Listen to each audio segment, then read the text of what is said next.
Сорос и неговиот институт Отворено општество се мешаат во политиката на Македонија со години, но 2012 година тоа го прават со пари од американските граѓани, преку финансирање од USAID, пишува американскиот колумнист Вез Мартин во својот текст објавен за Independent Journal Review.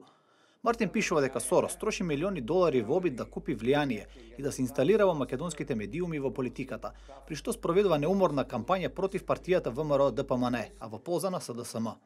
Во анализата на Мартин се наведува дека организацијата на Сорос спроведува манипулација во три чекори. Се почнува со доделувањето грантови од USAID. Потоа, Отворено општество ги распределува фондовите на разни невладини организации, пошто тие ги донираат парите на СДСМ.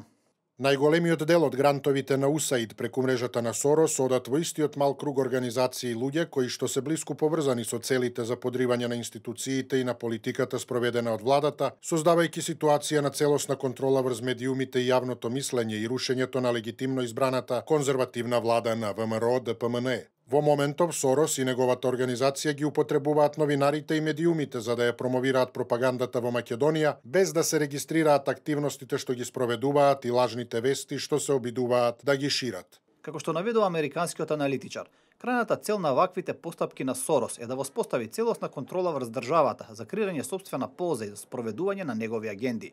На крајот од својата колумна, Мартин подсетува дека Македонија е единствената држава во регионот што има подпишано договор за стратешко партнерство со САД и е многу важна за стабилноста во регионот.